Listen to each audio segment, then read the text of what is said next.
السلام علیکم ورحمۃ اللہ وبرکاتہ۔ الحمد للہ نحمده ونستعینه ونستغفره ونعوذ باللہ من شرور انفسنا وسیئات اعمالنا، من يهده الله فلا مضل له ومن يضلل فلا هادي له، وأشهد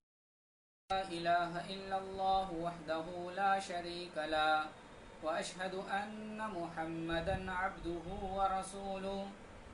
أرسله بالحق بشيرا ونذيرا بين يدي الساعة، من يطع الله ورسوله فقد رشد ومن يعصيهما فإنه لا يضر إلا نفسه ولن يضر الله شيئا، أما بعد، أعوذ بالله من الشيطان الرجيم، بسم الله الرحمن الرحيم، يا أيها الذين آمنوا إن جاءكم فاسق بنبأ فتبينوا أن تصيبوا قوما بجهالة فتصبحوا على ما فعلتم نادمين۔ محترم ناظرین، ایک مرتبہ پھر آپ احباب کا جمعیت اہل حدیث کے اس پیج پر استقبال اور خیر مقدم ہے۔ رمضان المبارک کے اختتام کے بعد پہلی مرتبہ آپ سے گفتگو کرنے کا موقع مل رہا ہے۔ اللہ تبارک و تعالی ہماری اس ملاقات کو باعث خیر بنائے اور ہمارے اس عمل کو ہمارے لیے نجات کا ذریعہ بنا دے۔ محترم ناظرین، پچھلے 2 دن پہلے میرا ایک پروگرام اس پیج پر رکھا گیا تھا۔ وہی ٹاپک جو آج کا ہے اس دن بھی تھا۔ اتفاق یہ کہ اس دن نیٹ سروس بہت سلو تھی، چل نہیں رہا تھا نیٹ۔ اس دن پروگرام کینسل کرنا پڑا اور میں نے بہت کوشش کے بعد بلال بھائی کو اس کی اطلاع دی۔ محترم ناظرین، آج کے اس درس کا موضوع جیسا کہ آپ حضرات نے معاشرے کی اصلاح کیسے۔ محترم ناظرین، اللہ رب العزت والجلال کی یہ سنت رہی ہے، یہ طریقہ رہا ہے کہ جب بھی دنیا کے اندر برائی پھیلی تو ان برائیوں کے خاتمے کے لیے، ان برائیوں کو دور کرنے کے لیے اور معاشرے کو برائیوں سے پاک کرنے کے لیے عزت والجلال نے اپنے پیغمبروں کو بھیجا، اور انہی برائیوں کے خاتمے کے لیے پیغمبروں کا ایک سلسلہ چلا جو حضرت نوح علیہ السلام یا یوں کہیے حضرت آدم علیہ السلام سے لے کر پیارے نبی جناب محمد الرسول اللہ صلی اللہ علیہ وسلم تک یہ سلسلہ رہا۔ تمام انبیاء، تمام رسول یہی پیغام لے کر کے آتے کہ معاشرے کے اندر جو برائی ہے اس برائی کا خاتمہ ہو جائے، اور سب سے قبیح برائی معاشرے میں جو تھی وہ یہ تھی کہ اللہ رب العزت والجلال کے ساتھ دوسروں کو شریک کیا جاتا، اللہ رب العالمین کے ساتھ شرک ہوتا، اللہ رب العالمین کی وحدانیت میں ایک دوسرے کو شریک کیا جاتا۔ اور یہی پیغام لے کر کے تمام انبیاء اکرام رضوان اللہ تعالی علیہم اجمعین اس دنیا کے اندر آئے، اور پیارے نبی جناب محمد الرسول اللہ صلی اللہ علیہ وسلم کو بھی جب بھیجا گیا تو اسی بات کی تعلیم لے کر کے بھیجا گیا تھا، اے محمد الرسول اللہ، آپ جائیں اور لوگوں کے درمیان اصلاح کریں۔ لوگوں کے درمیان بدامنی پھیلی ہوئی ہے، لوگ اللہ کو چھوڑ کر غیر اللہ کے ساتھ اپنا رشتہ استوار کیے ہوئے ہیں، لوگ اللہ سے مدد مانگنے کے بجائے اللہ کے علاوہ غیر اللہ سے مدد مانگتے ہیں، اللہ رب العالمین کے ساتھ مشکل کشائی کرنے کے بجائے لوگ اللہ کے بندوں سے مشکل کشائی کرتے ہیں، ان لوگوں کے سامنے ہاتھ پھیلاتے ہیں جن کے پاس اتنا بھی اختیار نہیں ہے کہ اپنا، وہ ایسے لوگوں کے پاس جاتے ہیں کوئی بھی اختیار نہیں۔ نبی کریم صلی اللہ علیہ وسلم اسی بات کو لے کر کے آئے اور آپ نے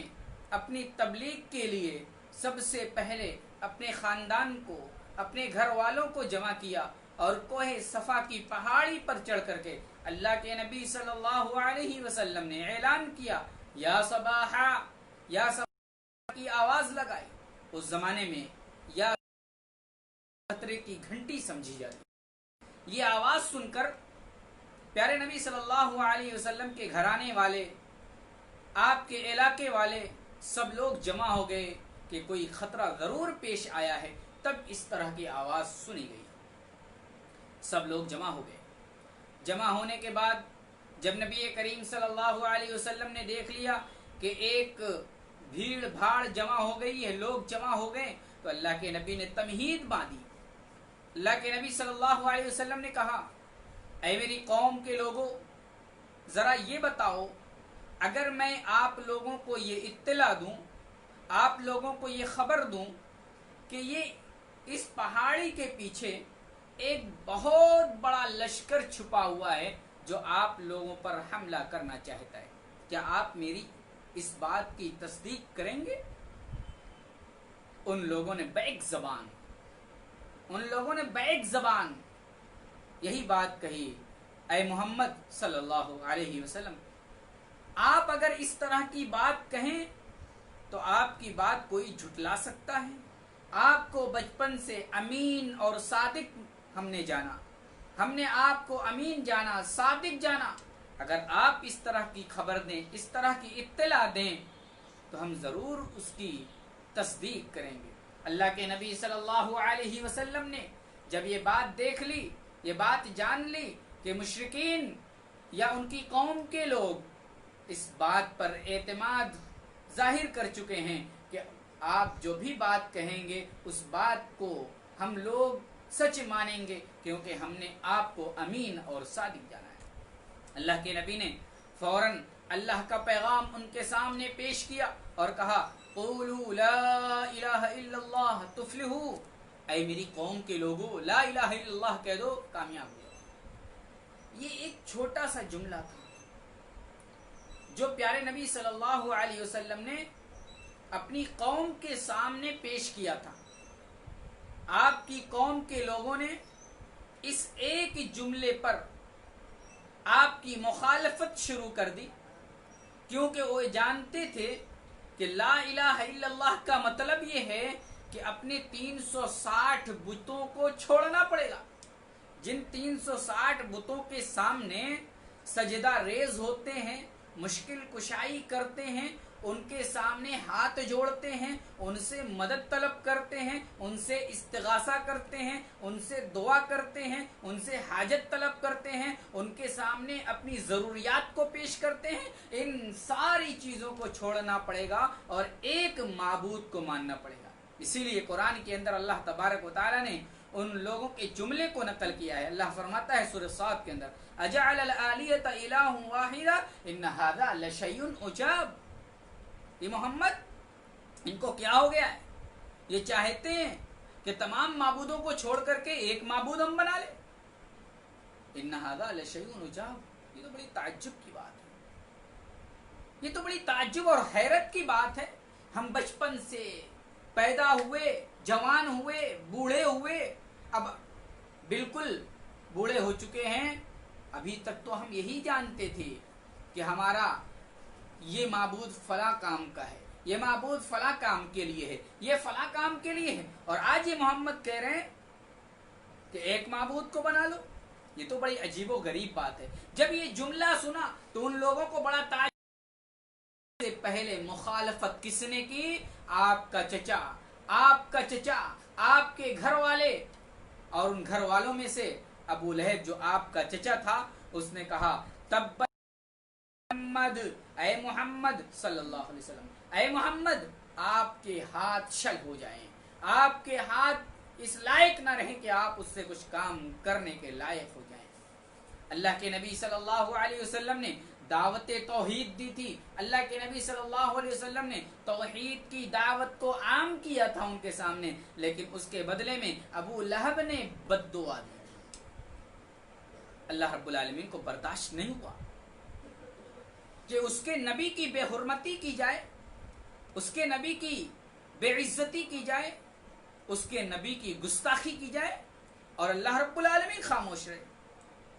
اللہ رب العالمین نے اپنی نبی کی گستاخی ہوتے ہوئے دیکھ کر کے برداشت نہیں کیا، اللہ نے فوراً ابو لہب کی مذمت میں ایک پوری سورہ کریمہ نازل کر کے اس بات کا اعلان کر دیا، اے گستاخ محمد، اے نبی کے گستاخ، اے نبی کی بے عزتی کرنے والے، اے نبی کی توہین کرنے والے، تمہاری ہی توہین ہوگی، تمہاری ہی بے عزتی ہوگی، اور تم ہی نیست و نابود ہو جاؤ گے۔ اللہ نے فرمایا تبت یدا ابی لہب وتب ما اغنا عنہ مالہ وما کسب سیصلی نارا ذات لہب وامرأته حمالۃ الحطب فی جیدہا حبل من مسد۔ یہ پوری آیت کریمہ، پوری سورہ کریمہ ابو لہب کی مذمت میں نازل کی گئی ہے، جس نے کہا تھا نبی کریم کو صلی اللہ علیہ وسلم کہ اے محمد آپ کے ہاتھ شل ہو جائیں۔ اللہ نے کہا محمد کا ہاتھ شل نہیں ہوگا، محمد تو اللہ کا محبوب ہے، محمد تو اللہ کا چنندہ بندہ ہے، محمد تو وہ ہے جس کو اللہ پسند کرتا ہے، محمد تو وہ ہے جن کا مقام اللہ تبارک و تعالیٰ نے جنت میں سب سے اعلیٰ مقام رکھا ہے۔ محمد کا کچھ نہیں بگڑنے والا ہے، تم جیسوں کی بدعا محمد کو نہیں لگے گی، لیکن محمد کے اوپر بدعا کر کے تم اپنا بگاڑ رہے ہو، اور اللہ رب العالمین نے اس کی ایسی درگت کی کہ تاریخ اور سیرت کے پڑھنے والے جانتے ہیں کہ ابو لہب کا کیا حشر ہوا، ابو لہب کا کیا حشر ہوا۔ اور بات بھی جان لیں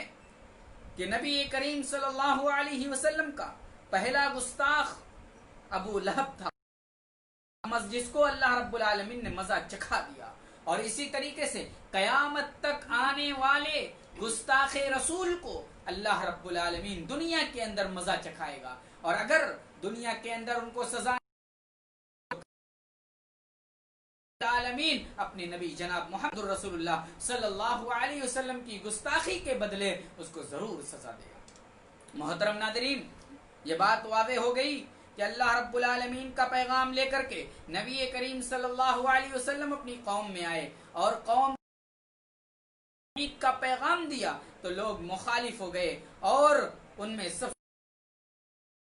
والا تھا۔ یہ بات بھی معلوم ہوئی کہ اگر آپ کوئی اچھی دعوت لے کر کے اٹھتے ہیں تو آپ کے گھر والے مخالف ہو سکتے ہیں، آپ کے گھر والے آپ کے خلاف جا سکتے ہیں، لیکن آپ اس سے گھبرائیے نہیں، آپ اس سے گھبرائیے نہیں، اللہ رب العزت والجلال مدد کرے گا۔ دوسری بات یہ بات بھی جان لے کہ مشرکین کے سامنے جب اللہ رب العالمین نے ایک معبود کا نقشہ پیش کیا، ایک معبود کو ماننے کے لیے آپ نے ان کو ترغیب دلائی، تو ان کو تعجب ہوا، اور یہ تعجب ہونا کوئی بعید بات نہیں ہے، اس لیے کہ انہوں نے بچپن سے یہ دیکھا، ان کی رگوں میں ان 360 معبودوں کی محبت پیوست تھی، اس لیے ان لوگوں نے تعجب کیا۔ لیکن اس سے بڑا تعجب آج ہوتا ہے، آج کے اس دور میں، آج کے اس ماحول میں، جب ہم جانتے ہیں کہ اللہ رب العالمین خالق ہے، اللہ رب العالمین رازق ہے، اللہ رب العالمین مدبر ہے، اللہ رب العالمین تقدیر کو بنانے والا ہے، اللہ رب العالمین بگڑی کو بنانے والا ہے، اللہ رب العالمین مشکل کشائی کرنے والا ہے، اللہ رب العالمین ہر چیز کے اختیار پر قادر ہے، تو اس کے باوجود ہم اللہ پر ایمان رکھتے ہیں۔ وہ تو اللہ پر ایمان نہیں رکھتے، لیکن ہم تو اللہ پر ایمان رکھتے ہیں، اس کے باوجود ہم نے اللہ کو چھوڑ کر کے دوسروں کو مشکل کشا بنایا، دوسروں کو حاجت روا بنایا، دوسروں کو ہم نے اپنا روزی دینے والا، اولاد دینے والا، مدد کرنے والا، دوسروں کو ہم نے بنا لیا ہے، اور ان لوگوں کو بنا لیا ہے قبر کے اندر موجود ہیں، منو من مٹی میں موجود ہیں، ان کو اپنی بنانا نہیں آتا، اپنے آپ کو کوئی فائدہ پہنچانا ان کے اختیار میں نہیں ہے، جب وہ اپنا فائدہ نہیں پہنچا سکتے تو پھر دوسروں کو کیسے فائدہ دے سکتے ہیں؟ آج ہم مسلمانوں کے دلوں، آج ہم مسلمانوں کی عقل کہاں چلی گئی ہے، کہاں چلی گئی ہے کہ مسلمان اللہ کو چھوڑ کر کے غیر اللہ رب کو، اللہ کو چھوڑ کر کے غیر اللہ کی پوجا کرتے ہیں۔ محترم ناظرین، پیارے نبی جناب محمد الرسول اللہ صلی اللہ علیہ وسلم جب قوم کے اندر آئے تو سب سے پہلا پیغام یہی دیا کہ توحید قائم کرو، توحید پر جمے رہو، توحید پر ڈٹے رہو۔ اور پھر اللہ کے نبی صلی اللہ علیہ وسلم نے دوسری تمام برائیوں کو، دوسری تمام بدعمالیوں کو، دوسری تمام قبیح چیزوں کی عادت بھی چھڑائی۔ مثلا زناکاری عام تھی، اس سے بھی اللہ کے نبی صلی اللہ علیہ وسلم نے لوگوں کو دور کیا۔ شراب نوشی یہ بھی عام تھی، گھروں گھروں میں مٹکے ہوئے ہوتے تھے، چلتی تھی، شراب کی نہریں، شراب کے مٹکے رہتے تھے۔ اللہ کے نبی نے شراب جیسی قبیح عادتوں سے بھی لوگوں کو باز کیا۔ جوا بازی، قتل و غارت گری کا بازار گرم تھا، اللہ کے نبی صلی اللہ علیہ وسلم نے ان سارے قبیح اعمال سے لوگوں کو پاک کیا اور لوگوں سے توبہ کرائی اور لوگوں کو ان سب کی عادت چھڑا دی۔ ایسے معاشروں کو سنوارنے اور ان لوگوں کو صحیح راستہ کا راہی بنانے کے لیے اللہ کے نبی صلی اللہ علیہ وسلم نے جبل نور سے قرآن کریم کی شکل میں پیغام لے کر کے آئے، اور اس قرآن کریم کی روشنی میں اللہ کے نبی صلی اللہ علیہ وسلم نے 23 سالوں کی انتھک کوششوں کے بعد پورے معاشرے کو تمام طرح کی بدعمالیوں سے پاک کر دیا۔ محترم ناظرین، جہاں اللہ رب العالمین کو چھوڑ کر کے غیر اللہ کی پوجا ہوتی تھی، غیر اللہ کے نام زبان زد رہا کرتے تھے، وہیں قال اللہ اور قال رسول کی صدائیں بلند ہونے لگی۔ لیکن افسوس، صد افسوس، جن برائیوں کو ہمارے نبی جناب محمد الرسول اللہ صلی اللہ علیہ وسلم نے بڑی مشقت برداشت کر کے ختم کیا تھا، آج پھر وہ اپنا دامن پھیلائے ہمارے سامنے موجود ہے، اور ہم سب اس میں ملوث نظر آ رہے ہیں۔ اس کی وجہ یہ ہے کہ آج ہمارا رشتہ قرآن مقدس سے ٹوٹ چکا ہے، ہمارا رشتہ قرآن مقدس سے کمزور ہو گیا ہے۔ آج ہم نے قرآن کریم کو طاقوں پر سجا دیا ہے، ہم نے اس کی پاکیزہ تعلیمات پر عمل کرنا چھوڑ دیا ہے، اسی لیے آج ہم ہر جگہ ذلیل و خوار بھی ہو رہے ہیں، آج ہم ہر جگہ بدنام ہو رہے ہیں، ہر جگہ مارے جا رہے ہیں، ہر جگہ ہمارے خلاف لوگ سازشیں کر رہے ہیں، ہمیں آنکھ دکھانے والے ہر جگہ مل جاتے ہیں۔ کیوں؟ اس لیے کہ ہم نے قرآن کو چھوڑا ہے۔ اور ایک زمانہ ایسا تھا جب لوگ قرآن کو اپنے سینوں میں سجائے رہتے، قرآن کی تعلیمات پر عمل کرتے، قرآن کو اپنا مرجع اور محور سمجھتے، قرآن کے اوپر اپنی جان کو نچھاور کرتے، تو وہی چند لوگ ہونے کے باوجود ہزار لوگوں کانپتے تھے، ہزار لوگوں کے دلوں میں ان مسلمانوں کا رعب اور دبدبہ تھا۔ آج کیا وجہ ہے کہ مسلمانوں کی ایک لمبی چوڑی تعداد ہے، اس کے باوجود مسلمانوں کا رعب، مسلمانوں کا دبدبہ آج غیر مسلموں کے دلوں سے نکل چکا ہے، اسی لیے کہ ہم نے قرآن کو چھوڑ دیا ہے، نبی کی تعلیمات کو چھوڑ دیا ہے، نبی کے بتائے ہوئے طریقوں کو چھوڑ دیا ہے۔ اگر آج بھی ہم اس قرآن پر عمل کرنا چھوڑ دیں، آج بھی اگر اس قرآن پر عمل کرنے کا ماحول بنا لیں، تو اللہ رب العالمین اس قرآن کے ذریعے سے ہمیں عزت دے گا، کیونکہ اللہ کے نبی صلی اللہ علیہ وسلم نے فرمایا، نبی کریم صلی اللہ علیہ وسلم نے فرمایا کہ قرآن کریم کے ذریعے اللہ تبارک و تعالیٰ کچھ لوگوں کو عزت دے گا اور کچھ لوگوں کو اسی کی وجہ سے ذلیل و خوار کرے گا، یعنی جو قرآن پر عمل کریں گے، قرآن کو لوگوں کے درمیان عام کریں گے، قرآن کی تعلیمات کو عام کریں گے، تو ان لوگوں کو اللہ رب العالمین عزت پر عمل نہیں کریں گے اور ذلیل و خوار ہوں گے۔ کیا خوب ایک شاعر نے کہا ہے، اور معزز تھے زمانے میں مسلمان ہو کر، اور معزز تھے زمانے میں مسلمان ہو کر، اور ہم خوار ہوئے تارک قرآن ہو کر۔ یعنی کون معزز تھا؟ قرآن کو پکڑے تھے، قرآن کو تھامے تھے، قرآن پر عمل کرتے تھے، اور ہم خوار قرآن ہو کر قرآن کو چھوڑ دیا، قرآن کی تعلیمات کو چھوڑ دیا، دنیاوی مفاد میں پڑ گئے، تو ہم خوار ہو گئے، ذلیل ہو گئے، رسوا ہو گئے، اور پتہ نہیں اگر ہم اسی طرح چھوڑے رہیں گے تو رسوا ہوتے رہیں گے، ذلیل ہوتے رہیں گے۔ محترم ناظرین، قرآن کریم ہمارے عقیدے کی اصلاح اور معاشرے میں پھیلی بدعمالیوں کو ختم کرنے کے لیے نازل کیا گیا ہے۔ اسی لیے قرآن مقدس میں مقامات پر اللہ تبارک و تعالیٰ نے عقیدے کو درست کرنے اور معاشرے کو پرامن اور صاف رکھنے کا درس دیا ہے۔ انہی معاشرے میں پھیلی بدامنی اور معاشرے کی اصلاح کے لیے اللہ تبارک و تعالیٰ نے قرآن کریم کی ایک سورہ کریمہ جسے سورہ حجرات کے نام سے یاد کیا جاتا ہے، اس سورہ حجرات کے اندر اللہ تبارک و تعالیٰ نے چند آیتیں ایسی نازل فرمائی ہیں جن پر اگر غور کیا جائے تو اللہ تبارک و تعالیٰ اس آیت کریمہ کے اندر اس بات کی تعلیم دی ہے کہ اے مسلمانوں، ان چیزوں کو بروئے کار لا کر کے معاشرے کے اندر اصلاح پیدا کی جا سکتی ہے، معاشرے کو پرامن بنایا جا سکتا ہے، معاشرے کے اندر شانتی اور امن بنایا جا سکتا ہے۔ تو سورہ حجرات کی آیت کریمہ آیت نمبر 6 سے 12 تک آپ پڑھیے۔ اس 6 سے 12 تک کے درمیان کی جو آیت کریمہ ہیں، ان آیتوں میں اللہ تبارک و تعالیٰ نے معاشرے میں اصلاح کیسے ہو، معاشرہ پرسکون کیسے بنے، معاشرے کے اندر شانتی اور امن کیسے ہے، ان ساری چیزوں پہلی چیز اللہ تبارک و تعالیٰ نے بیان فرمائی، یا ایھا الذین آمنوا ان جاءکم فاسق بنبأ فتبینوا ان تصیبوا قوما بجہالہ فتصبحوا علی ما فعلتم نادمین۔ اس آیت کریمہ میں اللہ تبارک و تعالیٰ نے اس بات کی تعلیم دی ہے کہ اے مسلمانوں،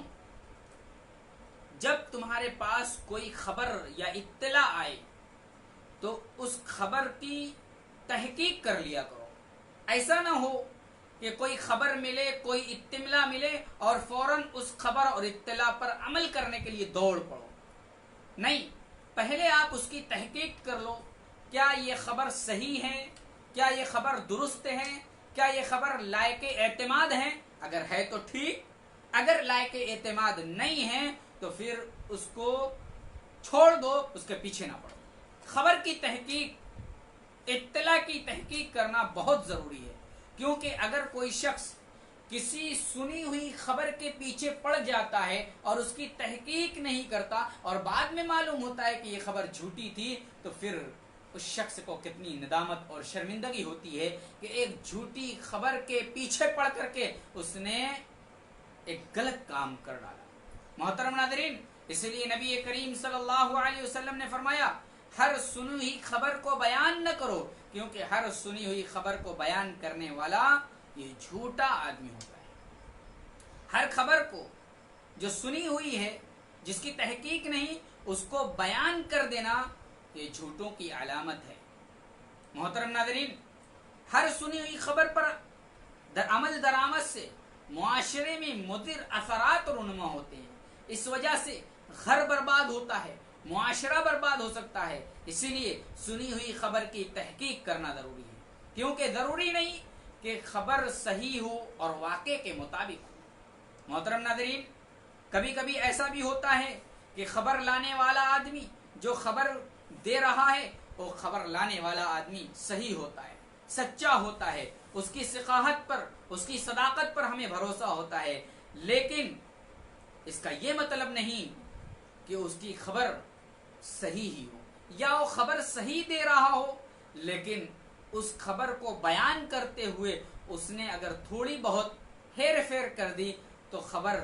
صحیح کے بجائے غلط ہو سکتی ہے۔ اس لیے خبر کی تحقیق کر لینا ضروری ہے۔ اگر کسی خبر کو بیان کرنے والا صادق ہے، سچا ہے، لیکن اس خبر کو الٹ دے دیتا ہے، الٹ کر کے بیان کر دے لا علمی میں، لا شعوری میں، تو پھر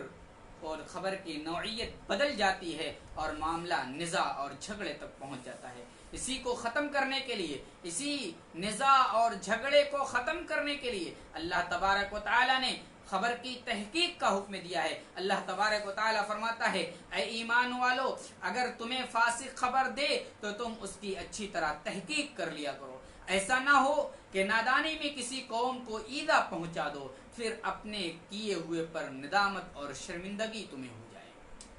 محترم ناظرین، اس آیت کریمہ کی تفسیر میں تقریباً تمام مفسرین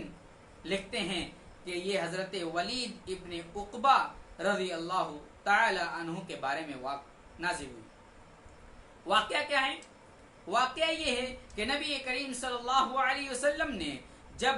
حضرت ولید ابن عقبہ رضی اللہ تعالی عنہ کو بنو مستلق کی جانب صدقہ و خیرات کے حصول کرنے کے لیے بھیجا تو انہوں نے غلط فہمی کی بنیاد پر واپس آ کر کے پیارے رسول صلی اللہ علیہ وسلم سے کہہ دیا کہ ان لوگوں نے زکوٰۃ دینے سے انکار کر دیا ہے، جس کی وجہ سے آپ نے ان پر فوج کشی کا ارادہ فرمایا لیکن اس کے باوجود بعد پھر پتہ چلا کہ یہ بات بالکل غلط ہے، یہ بات بالکل صحیح نہیں ہے۔ ولید بن عقبہ رضی اللہ تعالی عنہ نے جو خبر بیان فرمائی ہے، یہ خبر ان تک غیر صحیح طریقے سے پہنچی ہے، ان تک یہ خبر صحیح طریقے سے نہیں پہنچی۔ اس آیت کریمہ میں اللہ تبارک و تعالی نے اگرچہ ایک صحابی رسول ولید ابن عقبہ کی غلط فہمی کی طرف اشارہ کیا ہے، لیکن اس آیت کریمہ کا حکم عام ہے۔ اس آیت کریمہ میں تمام مومنین مخاطب ہیں، تمام مومنین کو خطاب کیا گیا ہے۔ اگر ان کے پاس کوئی خبر آئے تو اس خبر کی تصدیق کر لیں، اس خبر کے بارے میں جانچ پڑتال کر لیں، کیونکہ اللہ تبارک و تعالی کل قیامت کے دن آپ کے کانوں کے بارے میں اور آپ کی سماعت کے بارے میں، آپ کے کان اور آنکھ کے بارے میں، ساری چیزوں کے بارے میں سوال کرے گا۔ اللہ رب العالمین فرماتا ہے وَلَا تَقْفُ مَا لَيْسَ لَكَ بِهِ عِلْمٌ إِنَّ السَّمْعَ وَالْبَصَرَ وَالْفُؤَادَ كُلُّ أُولَئِكَ كَانَ عَنْهُ مسؤولا۔ اللہ رب العالمین فرماتا ہے ایسی بات کے پیچھے مت پڑو جس کا تمہیں علم نہیں، کیونکہ کان اور آنکھ اور دل میں سے ہر ایک کے بارے میں قیامت کے دن سوال کیا جائے گا۔ لہذا آپ ایسی چیز کے پیچھے نہ پڑیں جس کا آپ کو علم نہیں ہے یا جس خبر کی آپ نے تحقیق نہیں کی ہے۔ محترم ناظرین، اسی صلی اللہ تعالی علیہ وسلم نے بھی ارشاد فرمایا کہ اللہ رب العالمین کو 3 چیزیں بڑی ناپسند ہیں۔ ان میں سے ایک یہ ہے کہ آدمی قیل و قال کرے اور کثرت سوال کرے اور مال کو ضائع کر دے اور برباد کر دے۔ معلوم ہوا کہ اللہ رب العالمین قیل و قال یعنی بیکار قسم کی باتوں میں پڑھنا، بیکار قسم کی باتوں کو کرنا، یہ اللہ رب العالمین کو ناپسند ہے۔ اس لیے محترم ناظرین، ہم اپنی جو بات بھی سنیں ان بات کی تحقیق کیے بغیر اس بات کے پیچھے نہ پڑیں۔ محترم ناظرین، اسی طریقے سے اللہ تبارک و تعالی نے سورہ حجرات کی آیت نمبر 7 کے اندر ارشاد فرمایا کہ عدل و انصاف کے دامن کو قائم رکھو۔ معاشرے میں اصلاح کیسے ہو؟ معاشرے میں اصلاح کا ایک نسخہ یہ بھی ہے کہ آدمی عدل و انصاف کے دامن کو ہاتھ سے جانے نہ دے۔ آج معاشرے کے اندر بڑی بدامنیاں اور بڑی برائیاں پائی جاتی ہیں۔ آج ہم عدل و انصاف کا دامن اپنے ہاتھ سے چھوڑ دیتے ہیں، آج ہم عدل و انصاف کو اپنے پسے پشت ڈال دیتے ہیں۔ عدل و انصاف آج ہمارے اندر سے نکل چکا ہے۔ محترم ناظرین، اگر ہم عدل و انصاف سے کام لیں تو معاشرے کے اندر برائی جنم لینا بند ہو جائے گی، کیونکہ عدل و انصاف ہے جس کے ذریعے سے ایک معاشرے کے اندر اتحاد پیدا ہوگا، معاشرے کے اندر امن آئے گا، سکون آئے گا، چین آئے گا۔ مثال کے طور پر اگر کوئی شخص عدل و انصاف نہیں کرتا تو عدل و انصاف نہ کرنے کی وجہ سے لوگوں کے درمیان لڑائیاں اور لوگوں کے درمیان قتل و قتال اور غارت گری جنم لے گی۔ کیسے؟ اس طریقے سے ایک مثال سے آپ سمجھیے، اگر والد ہے، اگر باپ ہے، باپ کے پاس 4 بیٹے ہیں، 4 بیٹوں میں سے اس نے 3 بیٹوں کو اپنی زمین و جائیداد اور اپنے مال وغیرہ کو دے دیا، ایک بیٹے کو زمین و جائیداد سے محروم کر دیا، اپنے مال سے بھی محروم کر دیا۔ اب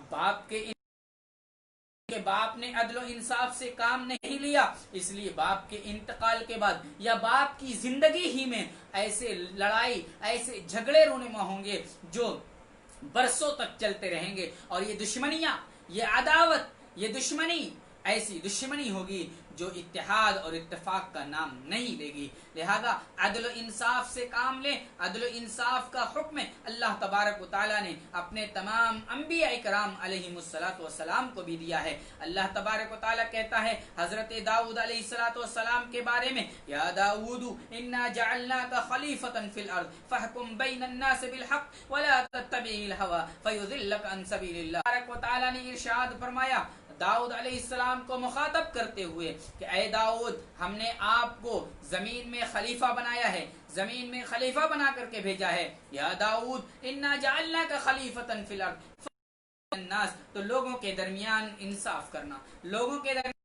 انصاف کرنا اور پیروی نہ کرنا. فیضلک عن سبیل اللہ، کیونکہ خواہشات نفس کی پیروی آپ کو اللہ کے راستے سے، صحیح راستے سے، سیدھے راستے سے گمراہ کر دے گا. ولا تتبع الهوى فيضلك عن سبيل الله ان الذين يضلون عن سبيل الله لهم عذاب شديد بما نسوا يوم الحساب. اللہ تبارک و تعالی نے فرمایا داؤد علیہ السلام کو حکم دے دیا کہ اے داؤد انصاف سے کام لے. اور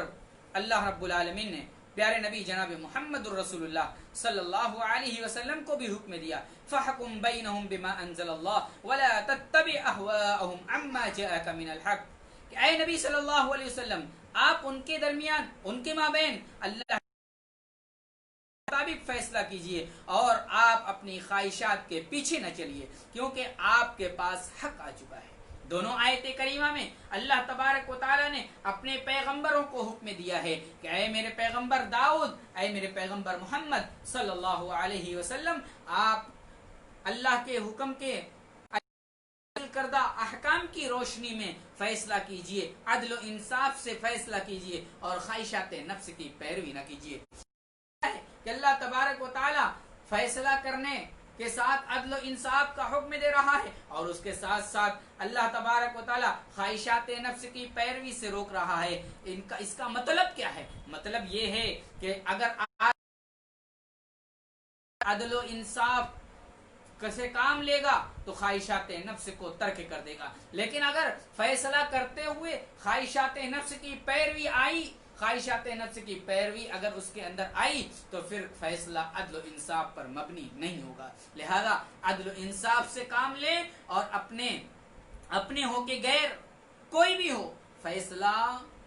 کریں تو عدل و انصاف کریں. آج ایسا بھی ہوتا ہے کہ لوگ فیصلہ کرنے کے لیے پہلے اپنا مزاج بناتے ہیں. دو فریق موجود، دو فریق کے درمیان ایک ثالث،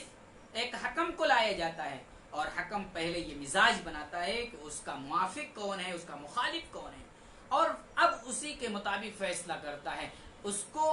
اپنے موافق کے حق میں فیصلہ دینا ہے، چاہے موافق کے خلاف ہی فیصلہ کیوں نہ ہو رہا ہو. ایسا کرنے والا اللہ کو ناپسند ہے. اور اگر فیصلہ عدل و انصاف کی بنیاد پر ہوتا ہے تو ایسا کرنے والا اللہ کو محبوب ہے. اللہ فرماتا ہے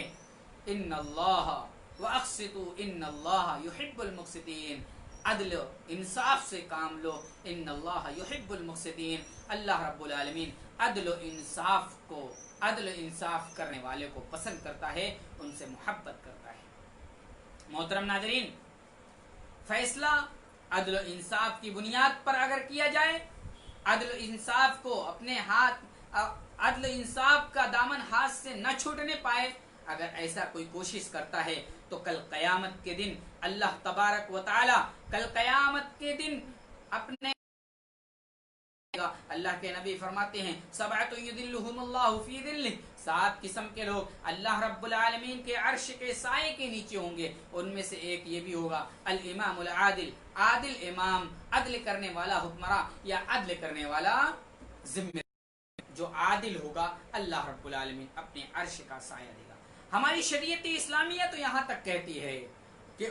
ان کے درمیان بھی عدل و انصاف کرو جو ہمارے دین کو ماننے والے نہیں، ہمارے دین کو فالو کرنے والے نہیں، ہماری شریعت کو فالو کرنے، ہماری شریعت کو نہیں مانتے. اس کے باوجود اگر فیصلہ کرو تو انصاف کے ساتھ فیصلہ کرو، حق کے ساتھ فیصلہ کرو، اس میں کسی قسم کی بے ایمانی نہ کرو، کیونکہ اللہ کا یہی حکم ہے. محترم ناظرین، اسی طریقے سے معاشرے کے اندر اصلاح پیدا کرنے کے لیے، معاشرے کے اندر اصلاح کو جنم دینے کے لیے، معاشرے کو پرامن بنانے کے لیے آپسی صلح صفائی کا بھی معاملہ ہونا چاہیے. یعنی جب دو فریق کے درمیان اختلاف ہو جائے، دو فریق آپس میں لڑ جائیں، دو فریق جھگڑ جائیں، دو فریق ایک دوسرے کے مخالف ہو جائیں، تو ایک تیسرے فریق کو اٹھ کر کے ان کے درمیان اصلاح کرانی چاہیے، تاکہ یہ دونوں کے جھگڑے، دونوں فریق کے جھگڑے ختم ہو جائیں، اور اس جھگڑے کے ختم ہونے کی وجہ سے معاشرے کے اندر امن پیدا ہو. ورنہ اگر لڑائی جھگڑے والا معاشرہ پیدا ہوگا تو آنے والی نسل بھی ویسی ہی ہوگی جس طریقے سے اس کی پچھلی نسل ہوگی، اور اس طریقے سے ایک ایسا معاشرہ پیدا ہوگا جہاں امن نہیں، جہاں سکون نہیں، جہاں چین نہیں. اسی لیے اللہ تبارک و تعالیٰ نے قرآن مقدس کے اندر ارشاد فرمایا المؤمنون اخوہ فاصلحوا بین اخویکم واتقوا اللہ لعلکم ترحمون. اے مومنوں سنو، انما المؤمنون اخوہ، مومنین آپس ہیں.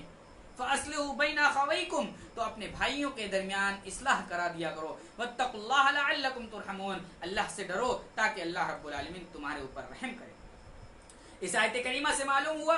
کہ مسلمان آپس میں ایک دوسرے کے دینی بھائی ہیں، اور بھائی چارے کی اہمیت کا تقاضا یہ ہے کہ آپس میں لڑائی جھگڑے سے بچیں اور ایک دوسرے کے ساتھ دست بازو، ہمدرد، غم گسار اور خیر خواہ بن کر کے رہیں، اور کبھی ان کے درمیان کسی غلط فہمی کی بنا پر نفرت و عداوت ہو جائے تو اسے دور کرنے کے لیے، اسے ختم کرنے